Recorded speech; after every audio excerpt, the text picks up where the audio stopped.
Hello dear learners. Today we are going to discuss the digestion in mouth and stomach with you. So let's go back to a time when you are eating some food. Here is the food and what are you about to do? Yes, you will be chewing it after putting it in your mouth, right friends? This very action is called the ingestion of food. Ingestion of food takes place in various modes. For example, frogs swallow using their tongue. Amoeba, on the other hand, engulfs the food particles. Bees suck the nectar. Similarly, lice, a parasite, also suck the blood from their host. Circling back to human digestion, what do you think? Does the digestion of food starts here or not? The answer is yes. You all know that our food contains carbohydrates and proteins, which are macromolecules, and to obtain nutrients from them, we need to have the process of digestion. The action of the enzyme salivary amylase helps in the breakdown of carbohydrate present in the food into smaller molecules. Basically, it converts the starch, a complex molecule, into simple sugar. But does this really happen? Let's check.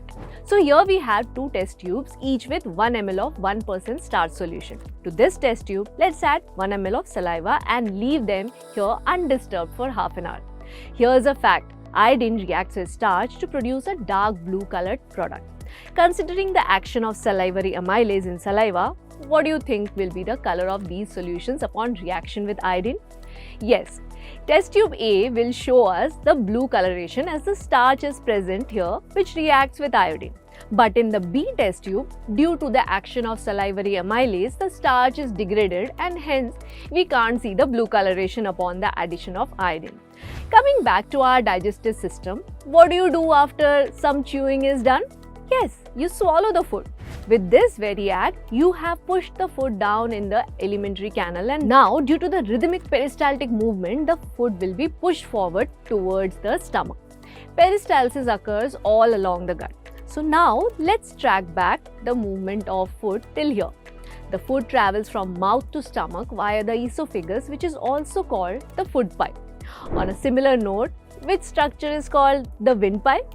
Do comment with your answer. So now we have the food in the stomach, which is a large muscular organ.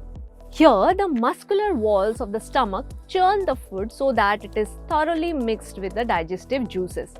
The stomach wall has gastric glands that secrete two essential things. First, they release hydrochloric acid, and second, a protein digesting enzyme, pepsin. The primary function of hydrochloric acid present in the stomach is to create an acidic environment that helps in the breakdown of food, and also it activates some digestive enzymes. For instance, the pepsin enzyme responsible for the digestion of protein is actually secreted as an inactive form, pepsinogen. In the presence of hydrochloric acid, the pepsinogen is converted into the active form, pepsin. Well friends, since we have so much acid present in the stomach, what do you think? How are we protected against such concentrated acid? Thanks to the layer of mucus that protects the inner lining of the stomach from the action of acid under normal conditions. On a related topic, have you heard about someone saying that they have acidity? It's acid reflux, meaning there is backflow of acid in the food pipe which causes pain or burning sensation in the lower chest area. So to sum it up, friends, we discussed the digestion in mouth and stomach along with an activity to prove the action of salivary amylase. Do write to us in the comment section if you have some topic on your mind that you would like us to discuss. Happy learning!